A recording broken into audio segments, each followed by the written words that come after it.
very, very grateful for what the Lord did. Thank you for praying. I want to say thank you to Dr. Dunsard, Brother Keaton, and others. I'm not sure, Brother Russell, and of course Brother Hooker, and others that always are there to fill in when we're out. And I'm very, very grateful that the Lord has worked it out, especially for Brother Dunsard to be here in our absence. Our schedule is extremely busy this year above all others.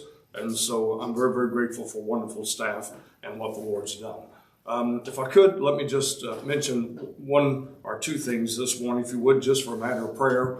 We do want to try to get this chapel done as quickly as possible. The Lord has allowed us, as I said, to be able to complete the block work, and still much to be done yet, but that is a major hurdle for us with all the challenges we face, and I thank the Lord for it. I appreciate again Brother Burnett and all the work with the maintenance and helping us with the print shop and then the chapel. I was here on Saturday getting books and Bibles from a meeting this weekend and looked at it. Everything looks great. If you've not had a chance to look at it, feel free to go up there. It's just a block wall and block concrete floor, but the Lord willing, it'll be a concrete wall and floor with windows and doors before too long and insulation. So we're looking forward to it. We already have the air conditioning system for installation, so please help us pray where that is concerned. But again, I'll give you an update on our trip, Lord willing, on tomorrow. So it'll take a bit of time just to give some details, and then we'll go from there. Today I want to pick up where we left off before we left in Psalm 46. And I'm not going to read this psalm in its entirety. We only have literally, if I went to the last second, about 7 minutes left this morning. So I'm just going to read just the opening 2 or 3 verses and then jump right to the 10th verse. And we'll kind of do a brief overview of what we covered before we left, and then we'll pick up on one new thought this morning. In Psalm 46, in verse number 1, God is our refuge and strength, a very present help in trouble. Therefore will not we fear, though the earth be removed, and though the mountains be carried into the midst of the sea. Though the waters thereof roar and be troubled, though the mountains shake with the swellings thereof, Selah. Now notice, if you would please, in verse number 10, God says, be still and know that I am God. I will be exalted among the heathen. I will be exalted in the earth. We've been looking at, before I left, that phrase in verse number 10, the first 2 words, be still. And we looked at verse number 1, that God has given a long list of the issues that we face and the things that we will face in the day and age, I believe, in which we live, and the days we're faced by the people of God in the writing of this psalm. But notice, if you would please, in verse number 1, he says, God is our refuge and strength, a very present help in trouble. And so God says, where it comes to his command to be still, that when we face trouble, God says, I want you to be still. And to be still means to stop motion, stop progression, stop everything you're doing, come to a screeching halt. Don't be worked up with fear and anxiety. Don't take matters into your own hand. Don't feel threatened or fret over the circumstances and situation. Notice in verse number 1, in the very opening of this psalm, he said, God is our refuge. Now, why did he start out with saying God is our refuge? Because there is a time and a place where we will need a refuge from the storms of life and the circumstances in which we face. And so God says that he himself is our refuge. It is a personal refuge. He is a personal refuge and strength and very present help in trouble. And so we find that 2 things he provided. 1, he's provided a refuge. Secondly, he's provided strength. Now, why does he provide these? Because there'll be times in our life where God says, stop, quit fretting, quit worrying, drop your fear, be still, be patient, take a step back, take a deep breath. I'm your refuge, and I will give you strength in the battles that you face. And so we found that he has commanded us to be still in our trouble. Life is full of troubles. The Bible said, Job said in 14:1, man that is born of a woman is a few days and full of trouble. We don't have to go looking for trouble. Trouble has a way of finding you and I. And you can say what you will, but we all have trouble. And you're going to run into it. You're going to have a head-on collision with it somewhere down the way. Trouble is looking for you. You don't have to look for it. It will find you, according to Job, in Job 14:1. And God said, when you have a head-on collision with trouble, just back up, be still, take a deep breath, and be still, and know that I'm God. Amen. And so God's saying this, that in our troubles, he's provided a refuge, He has provided strength. He's provided an opportunity for him to show himself strong and to show himself God. Notice what he said in the following of his command to be still. I've got to hurry. I'm not going to get to my second thought today, and I'll try to be brief on these.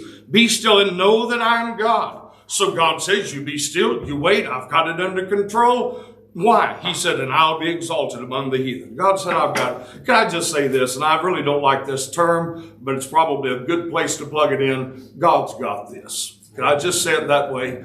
To me, to say, I guess because certain groups of religious people always say, God's got this. Well, it's become a frivolous statement. And that's why I don't like it so much. But the truth of the matter is, when it comes to these matters, God said, I've got this. Right. I've got it under control. Amen. Step back, take a deep breath. I'm your refuge in times of trouble. I'm your strength.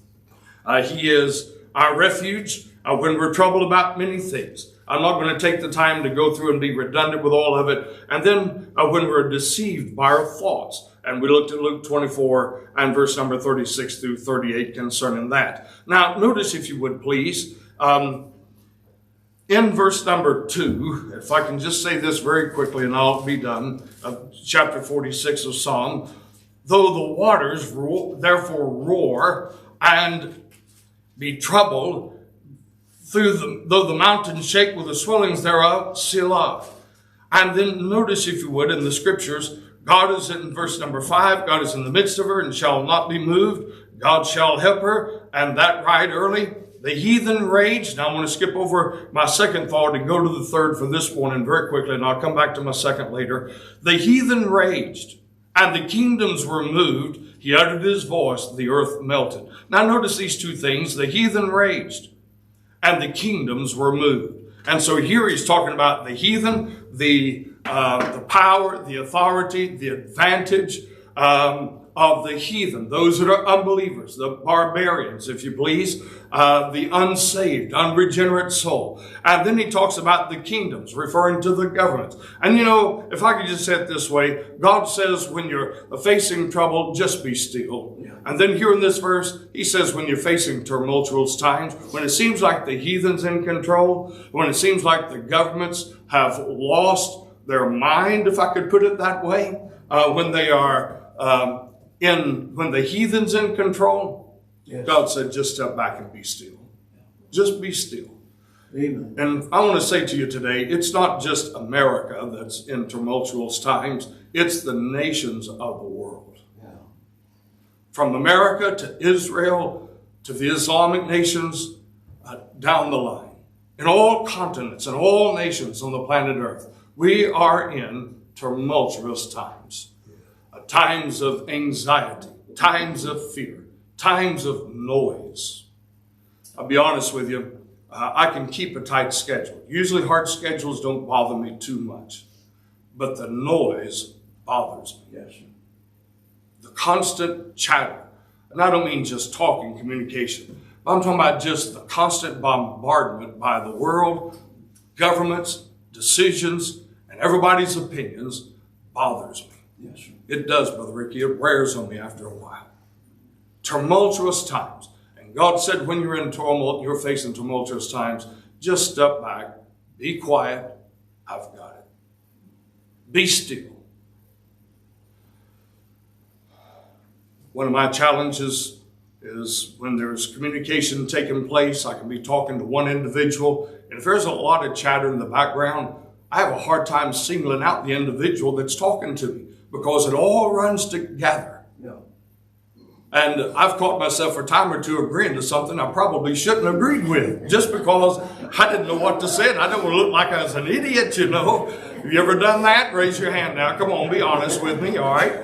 I want to say I'm not the only nut that's in here today that does that, all right? I meet people all the time, hey, Brother Ellis, and they're talking to me and hugging my neck and shaking hands, and I just play right along like I've known them, their best friends all my life. We get done, I'll ask Peggy, who in the world was that? I have no idea. So, and there's other times people I've known like you all my life, just about it seems like, and I forget your name every now and then. My mind just takes a blank and hits a block wall, and a black wall too for that matter. I can't understand anything. My time's already gone. Thank God I'm digging a ditch and I'm going to bury myself here in a moment if I don't get out of here. But in tumultuous times, God says, look, the heathen are in control. They rage. The governments and kingdoms of the earth. But I'm going to tell you something. God said, just take a step back, take a deep breath, and be still, and notice the reason why. He said, I'll be exalted among the heathen, and I'll be exalted in the earth. God said, don't worry about it. And here's why. I'm going to use them, and I'm going to get the glory before it's over. Do you remember what was said when Joseph was sold into slavery, bondage at the end? He said, you meant it for evil, but God meant it for good. Yes, and there's times in our life, man means it for evil. But God said, just take a deep breath, step back. Don't worry about it. I've got it all under control. And when it's all said and done, you mark it down. I'll be exalted among the heathen. God said, I'll get the glory. So this morning, I continue with my brief thought on this text. I think it's time in America, in our churches, our ministries, in our homes, and us as individuals, that we just take a deep breath, step back, and say, you know, God's got this. He's in control. He's on the throne. And by the way, you and I are not going to change the governments of this world anyway. Yeah. We're on the razor edge, and I've used this term for the last 2 or 3 years. Brethren, we are on the razor-thin edge between conservatism and liberalism. Yes. But just take a deep breath. God says, I've got it all under control. Well, Brother Keaton, I ended up successfully going 2 minutes over this morning anyway. Would you please lead us in the chorus? Oh, it's wonderful to be a Christian. Oh, it's wonderful to be God's child. Oh, it's wonderful to have your sins forgiven. Oh, it's wonderful to be redeemed, justified, forever reconciled.